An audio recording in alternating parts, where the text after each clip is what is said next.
This episode of iFanboy is brought to you by C2E2, the Chicago Comics and Entertainment Expo. This week in iFanboy, more from the offices of DC Comics.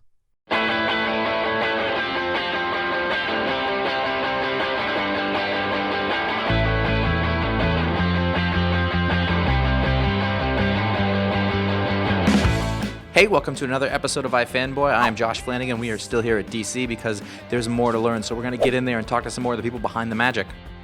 So we're here at DC headquarters in Bob Harras, Editor-in-Chief's office. How you doing, sir? Doing good. How are you? Good. Well, welcome. You see the new office. It's very sparse. This is my new office. I have it about a week. Yeah, so you haven't got a chance to decorate it with all the cool statues yet? Not yet. That's coming, hopefully, very soon. Excellent. All right. Well, congratulations on the new position. Thank you. A lot of us, when it was announced that you were the editor-in-chief of DC Comics, were surprised because we all remember you from your time at Marvel and your time at Wildstorm. But past couple of years, not a lot of people knew where you were. So what have you been up to?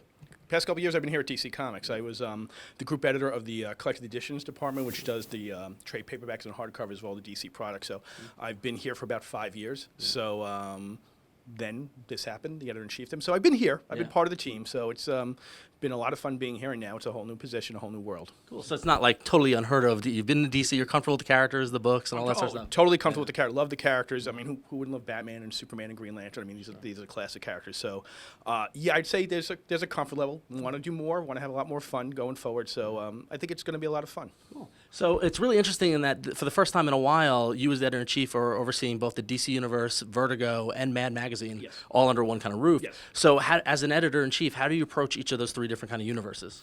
Well, you know, with DCU, I'm very involved with the executive editor, Eddie Berganza. We're planning out the next year for DCU, working with the writers and artists. With Vertigo, I'm working very closely with Karen Berger, who you know, has run that line. I have total faith in Karen. We get along really well and working day by day what's going forward on that. And with Mad, John Ficarra is a genius, so I go down and visit there, you know, every day, and I go, this is great. You know, keep doing it. Cool. So you're not sitting in meetings dictating storylines, or you're kind of leaving the lines do what they do best, or? I would say dictating stories. I'm listening to storylines, seeing where we're going, making suggestions. You know, just part of the process of talking to writers and artists and editors to see where we can go, what we can do to excite readers and fans. Right. Excellent. So, what are some of your favorite things that's going on in DC coming up this year? You know, honestly, there's a lot of stuff coming out this year. We got Flashpoint coming out. We got War of the Green Lanterns. We've got, you know, American Vampire up in Vertigo. There's just a lot of energy going on here. So to say one particular thing is my favorite, I just think there's a lot of stuff happening. So, you know, it's you know, and it sounds corny, and I don't want to be a corny person, but it's a lot of fun coming to work. Yeah. You know, so there's a lot of people here who are very excited about what we're doing. Cool. Get a lot of stacks of reading to catch up on. There's a lot of stacks of reading, yes. Yeah. But you have to read comics for a living. It's, you know, it's tough. It's tough. Well, a lot of our viewers, stuff like that, often wonder, you know, the editors seem to be a bit of a mystery. So, you know, in terms of what, you know, the day-to-day, and they're really the ones that keep everything going. So as editor-in-chief, what does your average day look like? Or what are you know, how busy are you with reading versus actually breaking down stories and working with the other editors? An average day. That's a very good question. I don't know if I have an average day. There's a lot of meeting with the editors, a lot of meeting with, you know, talking with writers on the phone, just seeing where we're going, what's happening. There's also the day-to-day, how we're on the schedule. I mean, that's the, you know, that's the name of the game. You know, we're going to get the books out. But there's a lot of, as editor-in-chief, you look at the big picture. Are things coming up that we think, big events happening that will excite, you know, our fans? And where are the characters going? What can we do to make the characters more relatable, more exciting? So there's a lot of big think meetings, and then there are meetings about, okay, where are we on the schedule? Right. So. And how much of the balance is between the creative side versus the actual business side? I mean, are you guys looking at sales charts, or is that more of a Jim and Dan publisher kind of thing in terms of what gets canceled, what gets started, what new series you want to do? I think we worked it all out. We talk, obviously Dan and Jim are the final say on that. Yeah. I'm very happy to say they're more the math guys than I am, because I'm not very good at math. But it's very, you know, again, you know, everyone's in this together. We talk a lot. I see Dan, I don't want to say like 20 or 30 times a day. You know, we're always popping in and out of the offices. Yeah. And so where one thing ends another, sometimes it's blurry, but that's part of the fun. Right. So now you, once you took the job, went into the kind of history books as the first guy to be the editor-in-chief of DC and Marvel Comics. In your tenure. Yeah, so congratulations there. So, thank you. So a lot of people, and I remember you from your time at Marvel.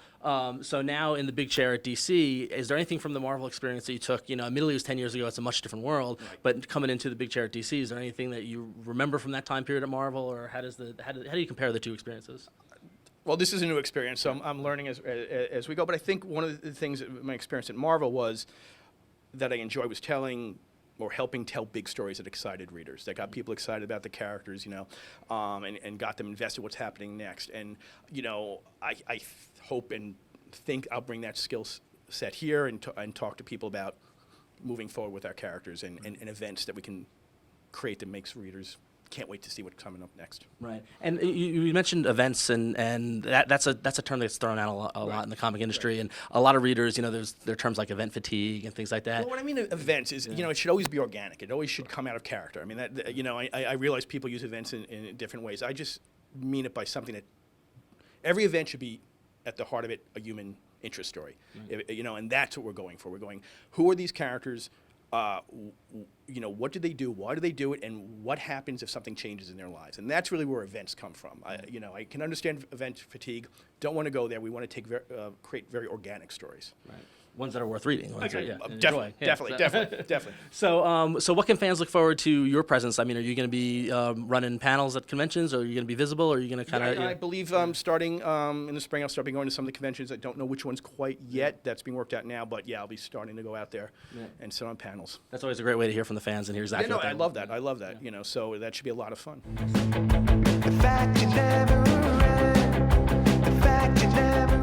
I'm here with Mike Martz, the Batman Group editor. How are you? Good. How you doing? Good. Now, Batman is real big right now. Lots of books, lots of hype, lots of great stories going on. What's the biggest challenge of being a group editor of a line with so many books, with so much going on? Well, one of the biggest things that comes to us as a challenge is managing the characters. A lot of people think of the Batman Group just as like one character, Batman, but you forget right now there's two Batman. There's a whole bunch of people being introduced in Batman Incorporated from different countries. There's Catwoman.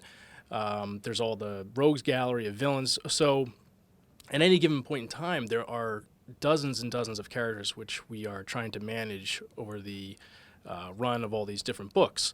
So that's a big challenge for us. Well, speaking of that, when we walked into your office, we noticed right here there's a big board of characters, all the books across the top with the character. Now, this seems like it'd be either a lot of fun or really maddening. Which one is it? It's a little bit of both, depending on what the day is, depending on what stories we are trying to figure out. But basically, this is our character board. This is our at-a-glance tool that we use to keep track of all the characters in the Batman Group. We have it broken down by individual titles, and then underneath the titles, what characters will be appearing in those books over the next few months.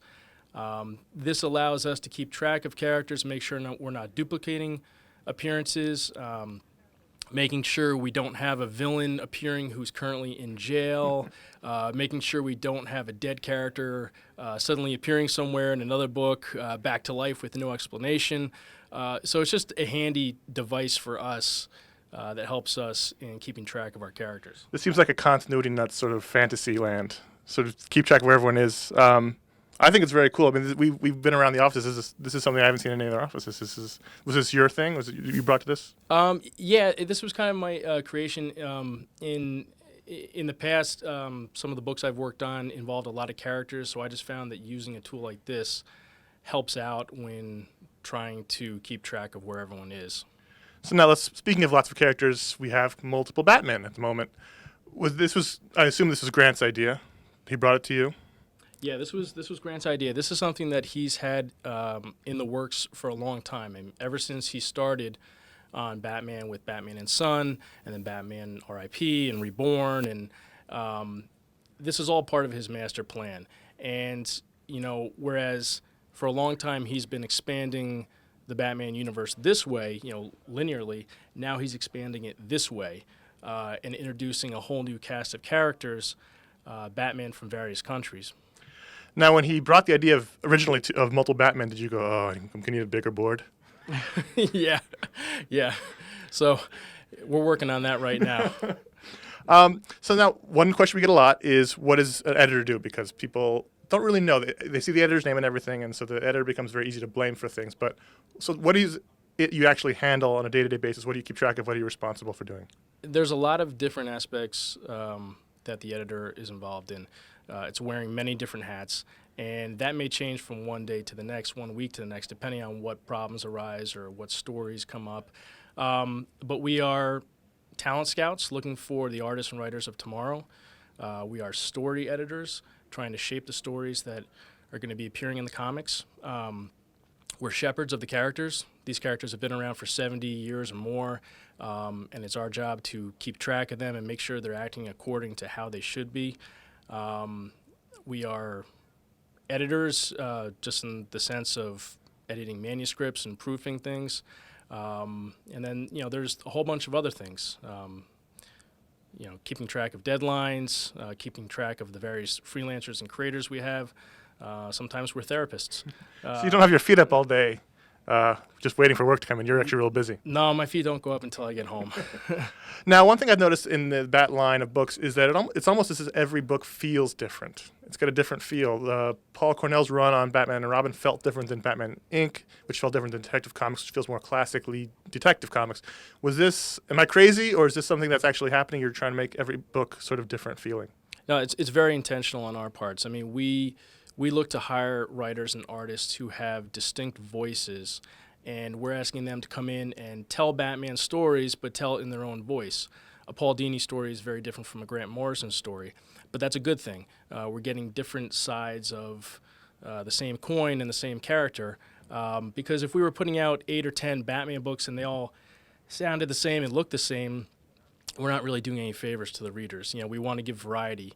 At the same time, though, we are making sure that all these books and all of the creators are working within the same sandbox or framework, so to speak. Now, is making them feel different a way to appeal to different readers, so that maybe a more traditional superhero fan will like one book as opposed to Grant's more challenging Batman story, or is it just nice to have different books? No, that's the hope. I mean, because someone like Grant Morrison, for instance, before working on Batman, had done a lot of work in the area of Vertigo. So, him coming on to Batman, maybe that's a way of bringing Vertigo readers to try out some superhero stuff.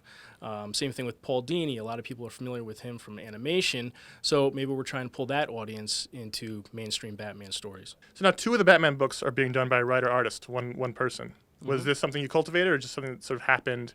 Was it, and is it more challenging to edit something like that? I wouldn't say it's more challenging. It's actually a little bit more fun. This is something that we kind of cultivated. We knew Tony Daniel and David Finch are the 2 guys who are doing that for us right now. Both guys are such great storytellers that we knew it would be a shame just to have them drawing for us. We said, why not come in, use your storytelling abilities, your storytelling talents, and write the stories. And so far, we've been getting nothing but great things from both guys. Now, what's the best part of your day? I mean, you're in charge of Batman. Everyone knows Batman. It's got to be pretty cool. So is it getting stories to work out with the different writers? Is it just knowing that you're in charge of Batman? What's the best part of your day? There's a few parts that are really good. I mean, one is conceiving a story, shaping a story, and then actually seeing it come to life, and realizing that, hey, that idea we had was a good one.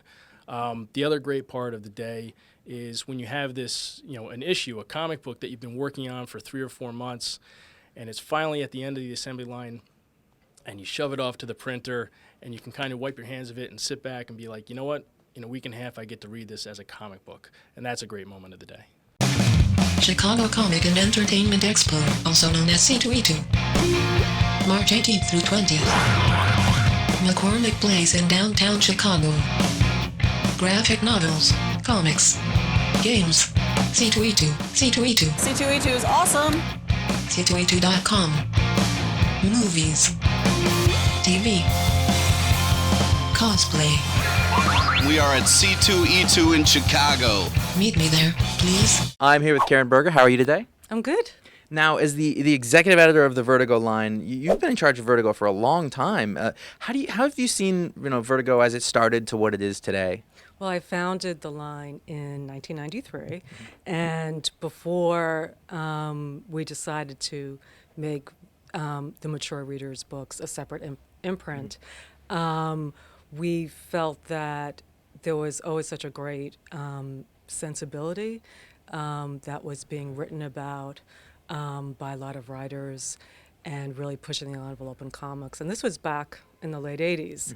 And now, 25 years later from when we first started working on these books, like Sandman and, Swamp Thing and Hellblazer and et cetera, I think what Vertigo has done is really just, not only changed what you could do in comics in terms of pushing things to a new level, but I think the influence of the books has been felt in pretty much everywhere in mainstream comics, especially in superhero comics as well. Yeah, definitely. I mean, if you see, Vertigo seems like a place where you can kind of push the envelope, and you're bringing in artists who, aren't typical superhero artists, but then the industry sort of follows that eventually, even with writers and things like that. I mean, is that something you've seen a lot?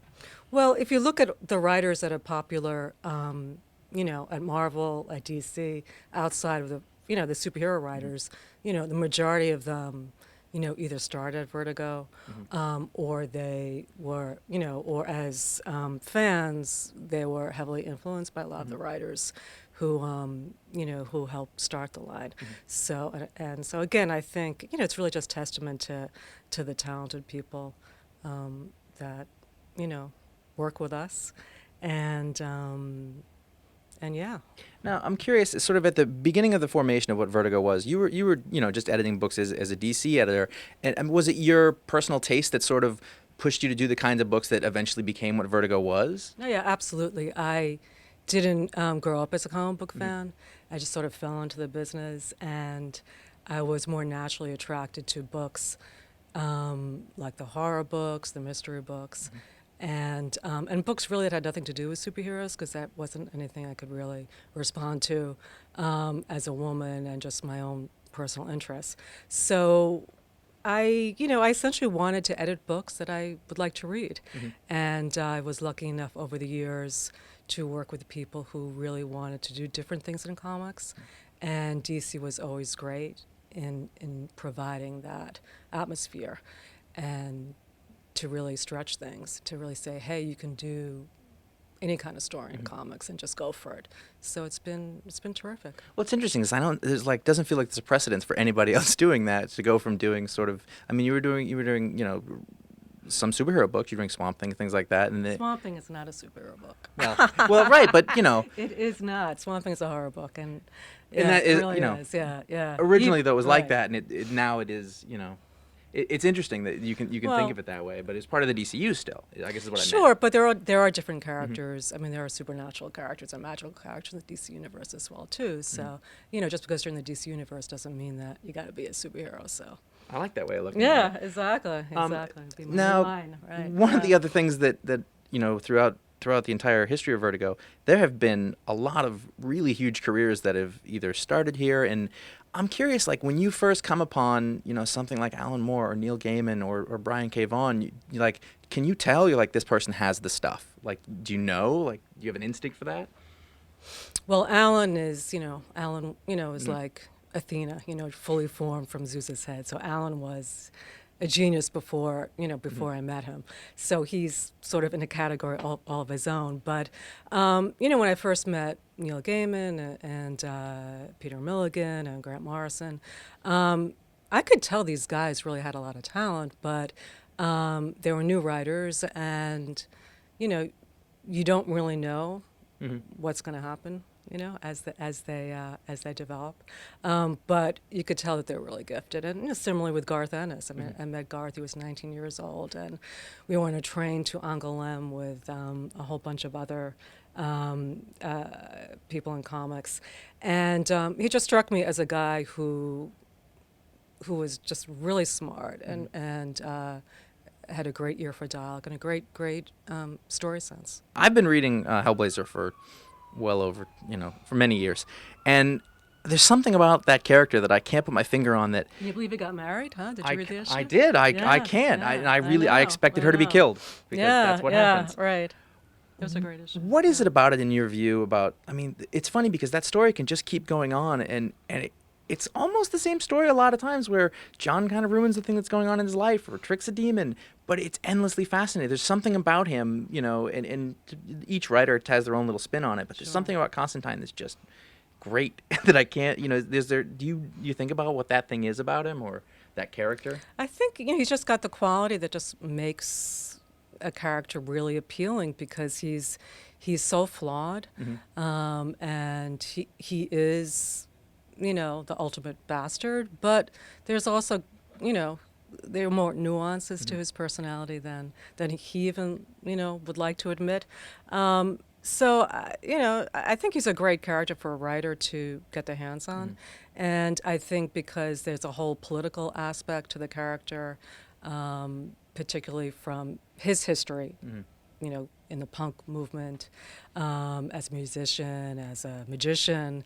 And so he's covered a lot of ground. And the stories that the writers have written, kind of using him as, their whatever showpiece, we've been able to get really great stories that talk about society and talk about weird relationships and the government and all sorts of things. When you think of a Drinking. little bit, Yes. when you think of Hellblazer, like is there a particular artist vision that the one that pops into your head first thing, like your definitive version of Constantine? I guess probably Steve Dillon, because Steve drew the book for so many years, and also Glenn Fabry did some really, really wonderful covers. So like probably both those guys, I think. I guess the other really big flagship book that's going on is Fables, which continues to go for I know. longer than, I mean, did you guys imagine it would go on this long? We don't, it's hard not, you try not to think about those things because if you think too far ahead, then you just end up getting crazy, So, Bill just had this amazing concept and there were so many places it could go. We had no idea that he could pull it off for as long as he did, and neither did, you never know how the market's going to respond. And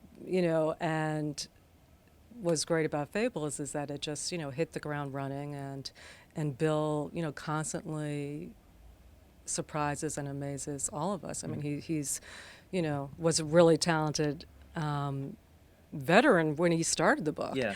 And that's what's really great is that for someone who's done a lot of terrific work before he worked on Fables to walk in here and be able to produce a book where some people just think he's this new guy too, which is really I mean, it's kind of like a second act because totally, yeah. And but it's he's a terrific storyteller, and he gets better all the time. He gets better all the time. Yeah. I wanted to ask you about Day Tripper, which is a book. I love that book. It's One nothing of my like anything favorites. else. One of my favorites that we've done recently. Really. How was it pitched to you? Well, Bob Schreck actually brought that book in when he was still with us at Vertigo, and but the boys, Fabio and Gabriel, have been around comics, I think, since they were teenagers. They used to come up to San Diego every year with their little kind of chapbooks and these little Xerox 8-page books that they would do in Brazil, and always have a bunch of stuff and hand the books to us at the booth. And you could tell these guys had a lot of talent, but clearly they were young at the time. And then over the years, they obviously solidified their skills and started selling work. And Bob brought in the pitch from them, and went through a little bit of, I think they'd originally pitched it as a monthly, and I said, As an ongoing? Okay. And I said, I don't know, I think, after reading the first 10 issues, saying, well, they probably could have stretched it, but I don't know how much longer, and it works so beautifully in the 10 issues, and it's hard for me to, I think the story would have changed. It would still have the poignancy if it was a monthly, but there's something about, since the book is all about life, life does end, so I think the story does have to end. What is the book about to you? It's about life. It's these different versions of life. And It's I feel totally, yeah. every it is. issue sort of spoke to a different person or a different part of somebody's life that was really what was the line that was used to pitch it? Like, here's what this book is. If I remember, and it's been a while, I think it was just a obituary writer who's trying to who has this competition with his father, is just kind of trying to get through the day, and he goes through these sort of conflict issues with his father and with his family, and then at the end of the first issue, he dies. And at the end of every issue, he dies. And each issue, you will see him at different parts of his life. And just trust us, as I think the pitch said. We'll figure it out, and they did. Does that work So, for most people? It really depends. It really depends. I mean, I think after reading the first script, you could tell that they just had this magic. The story had the magic, and the guys just like the identical twins, man. However they do it, however they create together, they like the Coen brothers, they just kind of think the same and work the same, and even if it's not the same, it comes out as one voice, which is pretty fascinating. Finally, I think you've got American Vampire now, which yeah. is just one of those ones that it hit like a bomb. Like everyone was like, "This, have you read this book? It's a great book." And A good bomb. Yeah, no, a Right, very right, good yeah, bomb okay. in a very good way. Right. I mean, was that something that you got a hold of that right away, and you're like, "This is going to work. This is going to be," outside of the fact that there's a vampire trend or whatever in Stephen King's name, but it's like a great book even with Stephen King. Listen, we bought the book before we knew Stephen King was attached to Yeah. it. So yes, I mean, Mark Doyle, who's the editor on the book, had met Scott Snyder at a reading because he had read one of his short story books and knew that from Scott's work, Mark knew that Scott was into comics, and he just said, "Hey, I work for Vertigo. Would you like to talk to me about doing something?"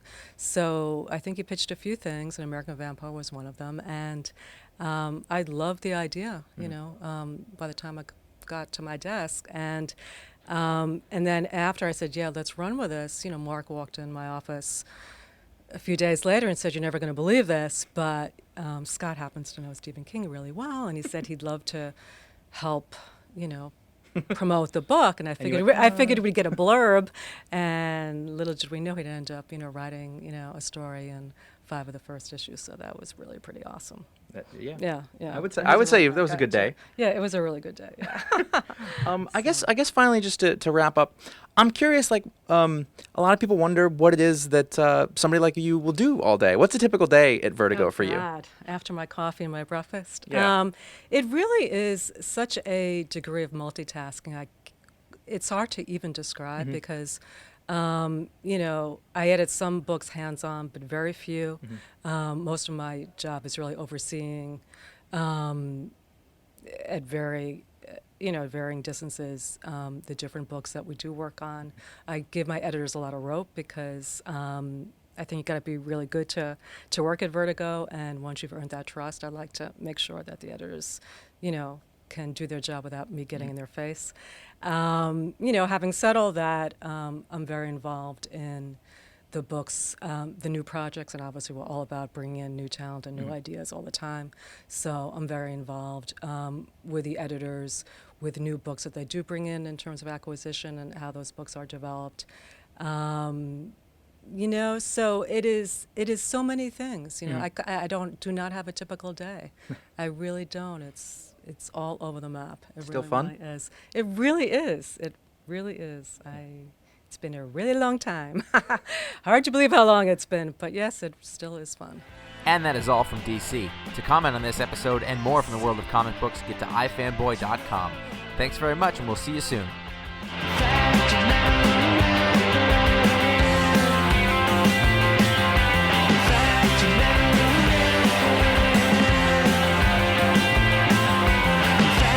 Because there's more to learn. So we're going to get in there and talk to some more of the people behind the magic.